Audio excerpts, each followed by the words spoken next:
ठीक है, मैं जाकिर नाइक के साथ हूं, मैं सबके साथ हूं। आपकी नजर में देश की धर्मनिरपेक्षता के लिए ज्यादा खतरा कौन है, जाकिर नाइक जैसे लोग या योगी आदित्यनाथ जैसे भगवाधारी लोग? पंडित नेहरू ने एक बात कही थी कि इस मुल्क को मेजॉरिटेरियन कम्युनिज्म से ज़्यादा खतरा है। तो मैं पंडित नेहरू की बात पर यकीन करते हुए कहूँगा कि आदित्यनाथ से मुल्क को खतरा है। एक नंबर 2 में अगर कोई नॉन मुस्लिम भाई हो तो सवाल कर सकते हैं। अस्सलाम वालेकुम जाकिर भाई, मेरा नाम तुषार शाह है। मैं जैन गुजराती हूँ सर। मैं सिविल इंजीनियर हूँ, कॉमर्स ग्रेजुएट हूँ और MBA की डिग्री होल्ड करता हूँ और पूना में एज ए प्रमोटर बिल्डर काम करता हूँ सर। मुझे आपके बारे में हमारे एक मुस्लिम फ्रेंड के थ्रू मालूम पड़ा। उन्होंने आपका एक CD मुझे दिया जो कि वेज और नॉन वेज के ऊपर आपका डिबेट था सर, और वो आपने जैन लोगों के साथ किया था। वो मैंने देखा और मुझे बहुत अच्छा लगा सर, और मैं तब से आपका फ़ैन हुआ तकरीबन 5 साल पहले। उसके बाद मुझे आपसे ज़्यादा जानकारी कैसी मिले ये मैं खोज रहा था, तो मुझे QTV के बारे में पता चला और मैं आपको QTV पे देखना चालू कर दिया सर। उसके बाद में तो हमारी लॉटरी लग गई, पीस TV चालू हुआ सर। पीस TV तो 24 घंटे चलना चालू हुआ। और सर मैं यहाँ ब्रेक लेके बोलना चाहूँगा कि जितने भी जैन प्रिंसिपल्स हैं या जो भी राइट्स और रिचुअल जैन लोग फॉलो करते हैं, ये बचपन से लेके आज तक मैं समझने में फेल रहा हूँ सर। एक भी उनका प्रिंसिपल मुझे लॉजिकली एक्सेप्ट नहीं हो रहा है सर। ऑन द कॉन्ट्ररी, इस्लाम के जितने भी प्रिंसिपल मुझे मालूम पड़े, जो कि आपके थ्रू मालूम पड़े, 99.99% एक्सेप्ट हो रहे हैं, वो भी लॉजिकली सर। तो यहाँ दूसरी बात ऐसी हो सर, ऐसा हुआ है कि पीस TV से मुसलमान लोगों को तो बहुत फायदा होता नजर आ रहा है, लेकिन उससे कहीं ज्यादा फायदा इस्लाम के बगैर जो मजहब है उनको होता नजर आ रहा है सर। इसका कारण मुझे जो ध्यान में आ रहा है ये है कि इस TV थ्रू बगैर इस्लामी मजहब की जो किताबें हैं उस पर रोशनी डाली जा रही है सर। और अब मैं सीधे अपने सवाल पे आता हूं सर। जैसे मैंने कहा कि जैन लोगों का एक भी प्रिंसिपल लॉजिकली मेरे समझ के बाहर है, और इस्लाम के जितने प्रिंसिपल मैंने सुने हैं 99% प्रिंसिपल्स मुझे लॉजिकली एक्सेप्ट है सर।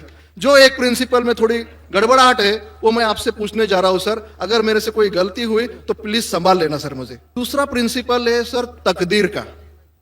जहां मुझे थोड़ी गड़बड़ हो रही है, तकदीर का प्रिंसिपल जो मैं समझ रहा हूं और जो मैंने सुना है वो ये है कि जो अल्लाह ने लिखा है करके आप कर रहे हो, ये जुमला गलत है।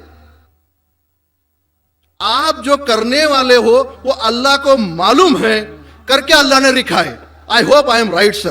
करेक्ट। तो सर अगर जब फ्री विल का जो प्रिंसिपल है तो ये तो इसके साथ टैली हो रहा है सर। जबकि मैं देख रहा हूं फ्री विल आप जो करने जा रहे हो, यानी कि मुझे फ्री विल तो है करने में, ये प्रिंसिपल टैली हो रहा है। अब रहा प्रिंसिपल टेस्ट का। अब जब अल्लाह ने हमें यहां टेस्ट के लिए भेजा है तो आप यहां कह रहे हैं कि आप जो करने जा रहे हो वो अल्लाह को ऑलरेडी पता है और उन्होंने लिख के रखा है।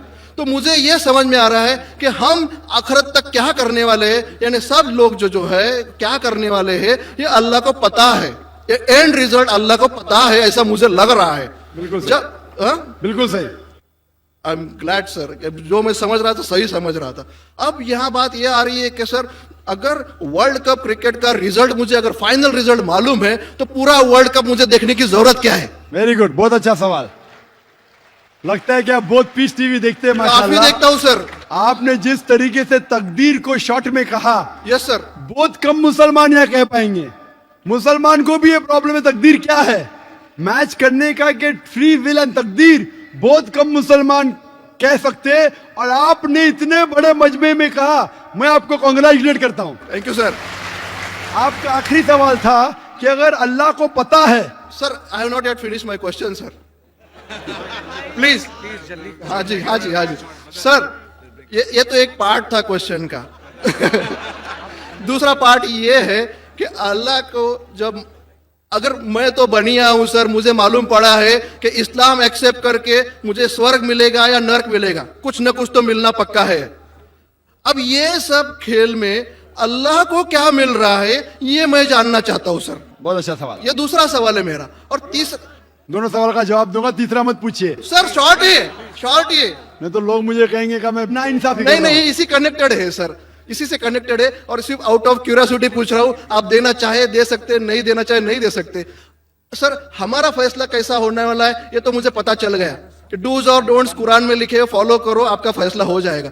लेकिन जो जानवर, एनिमल्स जो है, एलिफेंट्स, ये जो जो जो भी जानवर है, इनका फैसला अल्लाह कैसे करने वाले, ये मुझे जानने की क्यूरियोसिटी है। आप देना चाहे दे सकते हैं, तीनों नहीं जवाब दिया दूंगा, कोई- मुख्तसर सा दूंगा। आपने बिल्कुल सही किया तकदीर के बारे में, आप पीस टीवी देख रहे हैं, वहां से मालूमात सही मिली। आपके जो 3 सवाल थे, पहला सवाल था अल्लाह जब जानता है ये सब होने वाला है तो ये खिलवाड़ क्यों होता है ना, कठपुतलियां, जब अल्लाह ताला सब जानते हैं तो हम लोग क्यों ये रचा रहे ड्रामा, डायरेक्ट क्यों ना मुझे जन्नत में डालता है, डायरेक्ट क्यों ना दोजख में डालता है। बहुत अच्छा सवाल।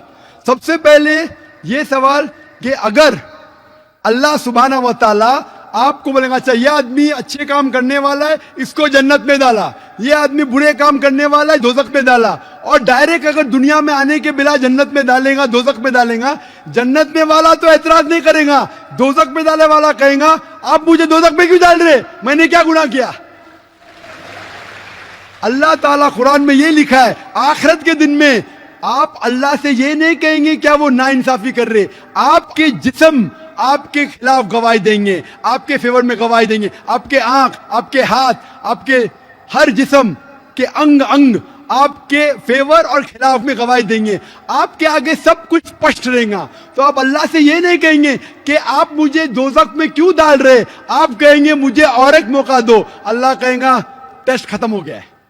अगर डायरेक्ट आपको दोजख में डालेंगे तो आप कहेंगे अल्लाह ने, मिसाल के तौर पे अगर टीचर जानता है कि ये स्टूडेंट को फर्स्ट आने वाला है, ये स्टूडेंट फेल होने वाला है, अगर डायरेक्ट बोलेगा नो टेस्ट, आपको पास किया आपको फेल किया, पास करने वाला इतराज नहीं करेगा, फेल करने वाला बोलेगा अरे आपने फेल क्यों किया मुझे, अरे आप तो बुद्धू है आपको, लेकिन फेल क्यों किया, इसलिए टेस्ट लेता है। अल्लाह ताला जानता है लेकिन आप उस पर एतराज नहीं किया आखिरत में, इसलिए टेस्ट ले रहा है। नंबर 2, अल्लाह को फायदा क्या है।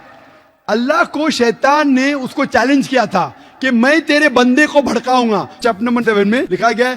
तो अल्लाह कहता है कि मेरे बंदे को तू भड़का सकेगा ही नहीं, जो मेरे बंदे ने उसको भड़काएगा। इब्लीस कहता है मेरे पनिशमेंट को डिले करो, गिव मी रिस्पाइट, अल्लाह डिले कर लेता है। अल्लाह क्यों कर रहा है, क्योंकि अल्लाह ताला के लिए इंसान सबसे बेहतरीन मखलूक है, बेस्ट क्रिएशन। बाकी creation don't have free will, इंसान को फ्री विल है, तो ये सबसे बेहतरीन क्रिएशन है। उनको खुशी हो रही कि बाकी जो लोग हैं, आपका तीसरा सवाल भी इसमें आता है, जो फरिश्ते उनको चॉइस नहीं, जो अल्लाह कहता है मानना ही पड़ता है, जानवर को फ्री विल नहीं है, जो अल्लाह ताला कहेगा जानवर करेगा, फ्री विल नहीं। इंसान एक ऐसी मखलूक है, ऐसा क्रिएशन है जिसके पास फ्री विल है, इसीलिए उसे खुशी होती है कि मैं फ्री विल देने के बाद ये इंसान मेरी इबादत कर रहा है। Answer number 2। आंसर नंबर 3, ये टेस्ट जानवरों के लिए नहीं है, जानवर के लिए टेस्ट नहीं, सिर्फ इंसान के लिए और जिन के लिए। जानवर अगर किसने भी कोई गलत किया, एक जानवर ने दूसरे जानवर के खिलाफ कुछ सिंग मारी, तो आखिरत के दिन पे उसका बदला लिया जाएगा और उनको खत्म किया जाएगा। इन लोग स्वर्ग और नरक में नहीं जाएंगे। इंसान सबसे बेहतरीन मखलूक है, सबसे अच्छा क्रिएशन है, सिर्फ वो जन्नत या दोजख में जाएंगे। और सवाल के पहले जो आपने पूछा था कि वो मुस्लिम ऑपरेटर पीस टीवी नहीं दिखा रहा है, हम क्या करें, आप बिल्कुल सही कह रहे हैं कि मुसलमान से ज्यादा गैर मुसलमान को फायदा हो रहा है, इसलिए वो मुसलमान टेलीविजन नहीं दिखा रहा है। और मैं कहता हूं ना, कुछ लोग नाम के मुसलमान रहते, पैसे के रहते, वो बाकी चैनल शायद उन्हें पैसा देते, हम किसको पैसा देते नहीं, हम ना पैसे से किसी को खरीदते, ना किसी को इस्लाम फैलाते, ना चैनल को पैसा देते। गॉड टीवी जो क्रिश्चियन चैनल है इंडिया में हर साल 28 करोड़ रुपीस दे, 28 करोड़ सिर्फ केबल ऑपरेटर्स को पैसा देती है, 28 करोड़, 28 करोड़, वो बजट भी नहीं। सिर्फ इंडिया में दिखाने के लिए। हम पीस टीवी बोलते हैं, हमारा अमन का टीवी, हम आपको 1 रुपया देंगे नहीं। दिखाने का दिखाओ, नहीं दिखाने का मत दिखाओ। तो ये लोग पैसे के पुजारी, अब्दुल्ला ने अब्दुल रुपया है, ये मुसलमान हो ही नहीं सकता, जो भी है, मैं जानता नहीं कौन है। और आपको सजेशन, आप क्या कीजिए, बॉयकॉट करो उनको, बॉयकॉट करो, आप पर्चा निकालो, जो पीस टीवी नहीं